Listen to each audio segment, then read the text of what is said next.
La défiance à l'égard de la presse est générale. Pour quelle raison? Le traitement des conflits sociaux, le traitement du mouvement des retraites, des violences policières, le traitement des mobilisations des Gilets jaunes, les prises de position de plusieurs éditorialistes ou têtes d'affiche en vue ont détérioré durablement les relations de confiance entre les citoyens et les organes d'information. L'exemple que je voudrais utiliser là concerne un tout autre domaine. Je ne serai ainsi pas suspecté, j'espère, de traquer par principe ou pure obsession la Macronie. Je voudrais parler du ministre de l'Intérieur, de Gérald Darmanin. Le sort médiatique réservé à Darmanin est absolument incroyable. Avant tout jugement, le voilà condamné sur la place publique pour viol, sous la pression de quelques féministes ou baptisées telles, auxquelles les médias tendent leur micro ou prêtent une plume pour le moins complaisante.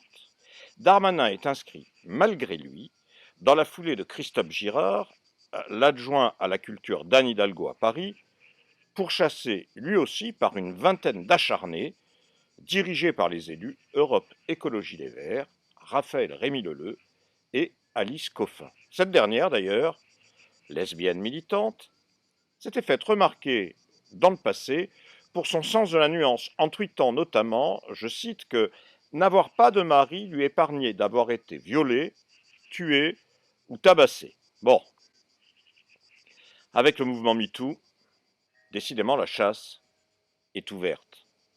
Girard a démissionné pour échapper à la pression médiatique. Voilà une première victoire de taille pour les tenants des groupes tels les LGBT, lesbiennes, gays, bi ou encore trans, dont se réclament les meneuses écolos. Les médias mainstream soutiennent ce nouveau féminisme, qui est non pas la revendication légitime d'égalité, mais la guerre des sexes contre les hommes de sexe masculin, voués à disparaître dans la société, ce dont rêvent ces hallucinés. La lutte des sexes contre la lutte des classes, eh bien, tel est leur programme. C'est du moins ce que veulent ceux et celles qui voient là l'occasion d'oublier un temps la lutte sociale à travers un dérivatif tombé du ciel.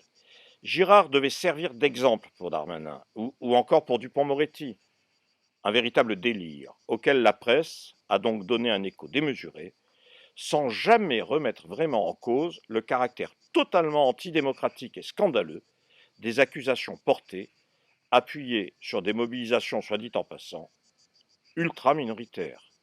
En fait, Darmanin est mis sur la sellette pour de bien mauvaises raisons.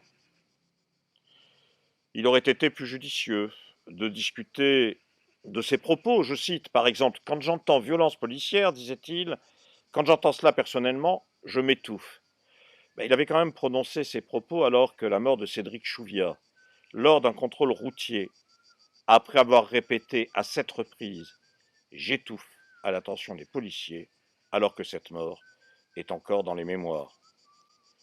Il aurait été plus judicieux de revenir, pour parler de Darmanin, sur la politique gouvernementale d'ensemble dont il se dit totalement solidaire.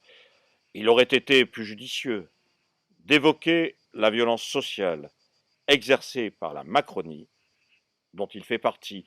Mais la presse dominante juge plus confortable de se fondre dans la foulée du mouvement MeToo sur des questions sociétales, certes importantes, mais surtout sans risque, plutôt que d'affronter le pouvoir politique sur son terrain.